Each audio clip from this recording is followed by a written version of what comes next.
Hello, magandang araw mga lalabs, mga bayots, magandang hapon Pilipinas, Luzon, Visayas at Mindanao at mga kapwa ko din po OFWs around the world. Hello, good morning po sa inyong lahat. At ito, pag-uusapan natin na si John Vic Remulla uh, inilahad or inilabas, no? Kung sino yung nasa likod ng pagdukot kay dating Pangulong Duterte at pinagplanuhan ng maayos para isoplong sa Korting Banyaga.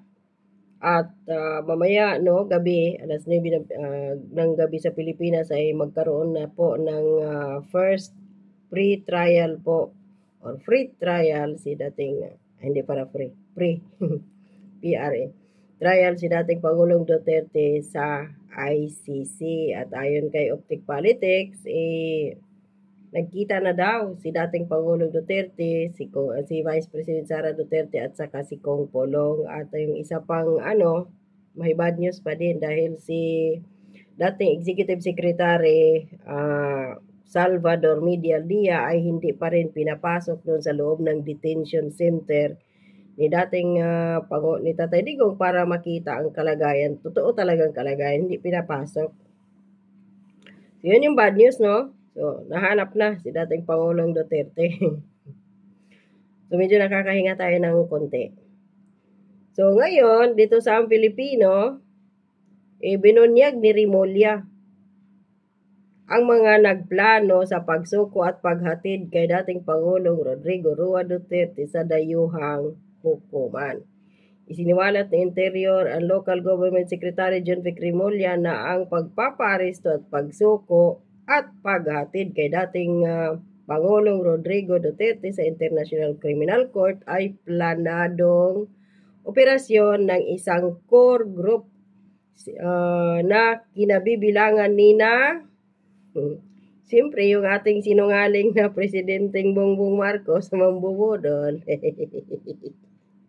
So, isiniwalat ni Remulla, John Vic Remulla, na talagang yung pasimuno ng pag-aresto or pag-kidnap at pagdala kay dating Pangulong Duterte sa ICC ay walang iba kundi si Bongbong Marcos. Tapos deny pa yung putang inang dugyot. Mukhang walang ligo, walang hilamos, walang toothbrush, naninilaw na Pangulo. Naninilaw ang ngipin. So, kinabibilangan ni Marcos Jr., National Security Advisor Eduardo Anyo, na isa ding traidor kay dating Pangulong Duterte, at si Defense Secretary Gibo Chodoro. So, ito sila ang nagplano para isoplong si dating Pangulong Duterte sa ICC.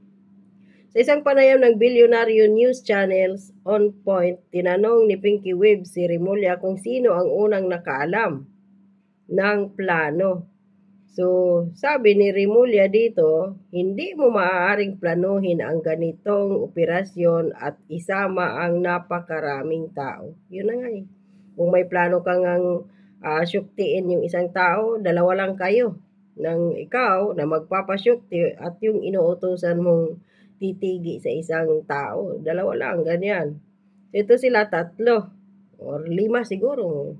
O yung iba, marami siguro nakakaalam dito. Pero, alam niyo na, tahimik sila. So, sabi dito, ibinunyag din ni Remulla na si Anyo, ang dating kasapi ng gabinete ni former President Rodrigo Roa Duterte ay may malaking papel sa operasyon. Wow. So, sabi pa niya dito, sa tingin ko may natitira pang siyang malasakit sa dating Pangulong Duterte. Maganda ang kanilang samahan noon. O, yun na nga, no? Ito yung masakit eh. Maganda ang kanilang samahan noon pero tinraidor siya ngayon. Gaya din yun ng ibang mga kapulisan at kasundaluhan puwera dun sa mga matitino na nag-resign. Dahil hindi na masikmura ang ginawa ni Bongbong Marcos dahil tinrato sila dati. Itong mga minin uniform, sundalo at kapulisan ng ni Pangulong Duterte, dati ni Pangulong Duterte ng maayos. Binigyan sila ng dignidad. Tapos ngayon, binababoy-baboy sila ni Marcos Jr. Traidor pa rin. Ito na nga masakit eh. Maganda ang samahan ni Secretary Eduardo Anyo noon at ni dating Pangulong Duterte, yet tinraidor pa niya. Kung talagang may panindigan ito si Secretary Eduardo Anyo, may siya na maganda ang samahan lang ni Duterte dati kahit utusan siya ni Bongbong Marcos, kung talagang may prinsipyo si Anyo, mag-resign siya. Kagaya ng mga pulis na yun. Hindi na masikmura. O nag-resign. Pero siya hindi eh. Pira-pira to si Anyo, mukhang pira din to. Ang tanong, 1 billion ba? Magkanong binayad sa'yo, Secretary Anyo, para traidorin mo yung dating mong amo, yung dating Pangulo na maganda naman ang pagtrato sa'yo. Mismong si John Vic Remulla na ang nagsasabi dito na maganda ang samahan ninyo ni dating Pangulong Duterte, pero tinraidor mo. Sumukha kang pira, si Secretary Anyo. Oh, may malasakit pa doon. Ngunit siya ay profesional, isang sundalo at isang Ginoyo ng hay. Dinamay mo pa yung pagiging traidor niyang sundalo. Ayan. Maginoo daw, o isang Ginoo. Kaya ginawa niya ang kanyang tungkulin at ang impormasyong kanyang nakalap at ibinahagi ay talagang maaasahan. Dagdag pa ni Remulla, si Anyo ang nagbigay ng impormasyong may mga diskusyong manatili na lang daw si dating Pangulong Duterte sa Hong Kong or China. Sabi pa niya dito, halimbawa, ang mga usapan kung uuwi pa sila o hindi. Sa tingin ko, ang mga abogado niya ay pumapabor na manatili siya sa Hong Kong o China, si dating Pangulong Duterte. So, alam talaga ni Tatay Digong na hulihin siya at may mga informasyon talaga sa Tatay Digong pa rin kahit pa paano dito sa mga kasundaluhan or kung ano pa man yan. So nanindigan si Tatay Digong na hindi siya magtatago. Manatili daw sa Hong Kong or China, ngunit nanaig ang kagustuhan ng kanyang mga anak na umuwi siya. Matapos ang pagbalik ni dating Pangulong Duterte sa bansa noong Marso 11, agad siyang inaresto at madali ang ipinadala sa The Hague. Ito yung mali ninyo eh, dahil after arestuhin, hindi man lang ninyo dinala sa isang judge. Para siya yung para asikasuhin iyon at magkaroon ng temporary liberty si dating Pangulong Duterte at makapagpiyansa kasi yun yung batas ng ICC, hindi niyo sinunod. So sabi pa din dito, yun nga, ang mga revelasyon ni Remulla ay nagbibigay ng malinaw na larawan kung paano pinlano at isang katuparan ng Administrasyong Marcos Jr. ang pagsuko kay Duterte sa ICC.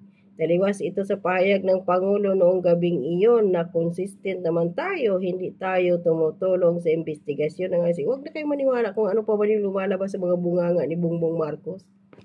Taliwas yun sa kanyang mga sinasabi, ang kanyang ginagawa. Traidor yan. Traidor ang pamilyang Marcos. Yun ang itatak natin sa ating mga kokote mula ngayon. Na hindi pagkakatiwalaan si Bongbong Marcos kahit kilan. Wala na, no more. Ito na yung huli na Marcos. Tingnan natin kung mayroon pa bang mga senador na kandidato ni Bongbong Marcos na ipagmalaki ang kanyang presidente ngayon, mga umpan niya. Ito. Yung napag-alaman din na sa isang panayam ni Remulla kasama si Karen Davila na ang opisina ni Marcos Jr. ang nagbayad sa eroplanong madaliang paghatid kay dating Pangulong Rodrigo Roa Duterte sa The Hague, Netherlands. Ang eroplano ay inarkila ng Office of the President. Diniritso namin siya sa the Netherlands noong 11:03 ng gabi ng Martes. Wheels up, isinuko. Sabi ni Remulla dito John Vic Remulla, isinuko namin siya sa International Criminal Court. At proud ka, John Vic Remulla. na isinuko niyo yung dating presidente sa ICC. Ang pagsuko ninyo sa kanya doon sa bansang Banyaga, parang isinuko na din ninyo ang ating soberanya. Kung sa mga kapwa ko nga OFWs dito, mga lalabs, mga boys, kapag may mga nangyayaring nasa death row, kung anong mga problema, nakikipag-usap nga tayo sa mga bansang ganito na sana naman ay palayain ang mga kababayan natin na nagkasala sa ibang bansa. Samantalang ang ating isang Pilipino ay isinuko natin sa ibang bansa, katarantaduhan po yun. No? Paano pa ngayon kung may mga OFWs sa iba't ibang bansa o sa iba't ibang panig ng mundo ang magkaroon ng problema, nasa death row o kung ano pa man. Hindi na natin yun basta-basta may salba ang buhay. Bakit? Sasabihin mamaya ng mga bansang iyon, ay yung presidente ninyo Kayo makiusap kayo ngayon na palayain ang mga nagkasala dito, samantalang yung presidente ninyo, isinuko ninyo sa ICC. Sampal iyon sa bansang Pilipinas, lalo na sa presidente. Kaya kayo mga kapwa ko OFWs, wala na kayong pag-asa ngayon na matulungan pa kayo kung sino man kayo na nasa death row sa iba't ibang panig ng mundo dahil wala nang bisa. Kung makiusap pa si Bongbong Marcos o yung gobyerno ng Pilipinas sa iba't ibang bansa na palayain ang mga nagkasala, dahil sasabihin nila isa lang, ulitin ko, makiusap kayo, palayain yung kababayan ninyo dito, samantalang yung kababayan ninyo, isinoplong ninyo.